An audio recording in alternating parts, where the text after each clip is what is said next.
has been away from the scene for close to 2 years. His last film was the disastrous Gori Teri Pyar Mein, despite having a popular name like Kareena Kapoor and a big banner like Karan Johar's Dharma backing the project. It was a box office dud, which makes Katti Batti Imran's acid test.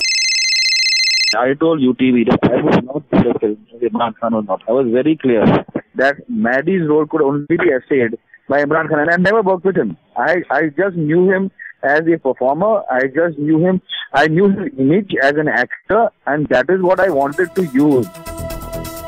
This film could very easily be a make or a break for him. However, he seems unfazed by the pressure. मैं अपनी film से कभी expectation रखता ही नहीं हूँ because there is no way to know what will happen. उम्मीदें बहुत है क्योंकि ये फिल्म मेरे लिए बहुत खास है. जैसे कि मैंने कहा, I have had one of the best working experiences of my entire career while working on this film. So the film means a lot to me emotionally. अब आप लोगों को पसंद आए ना आए ये हमारे हाथ में नहीं है. I don't know what will happen. But whatever happens, I can say that this is a film which means a lot to me, and I'll always hold my head up very high and say with great pride that this is my film. As an adult, Imran burst onto the scene with a dream debut in Jaane Tu Ya Jaane Na, which showcased him in an urban chocolate boy avatar, and the film was produced by superstar Aamir Khan, who just also happens to be his mamu. Strangely, he did a 360 and swerved away from his rom-com image with Luck and Kidnap, which sadly failed. Now, it didn't help matters that he was constantly being compared to Ranbir Kapoor.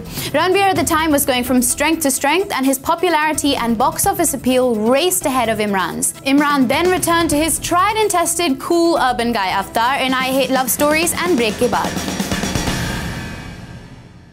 While these films were big productions, they didn't gain much favor with audiences and at the box office.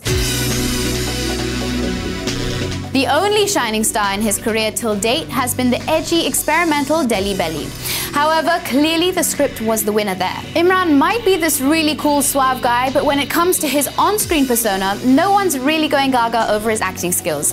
He proved that he struggled with rugged, earthy roles when he just could not pull off Matru Ki Bijli Ka Mandola. What's shocking is that a strong director like Vishal Bharadwaj could not elicit a worthy performance from Imran. Once Upon a Time in Mumbai Dobara and Gori Tere Pyar Mein also did not help his case. Once Upon a Time in Mumbai Dobara, I think, was a film. So weak. Then that Matru Ki Bijli Ka Mandola, again a bad film. The scripts were of the kind which nobody should have touched with a barge pole. So, Katti Batti is the film his career is hanging on to.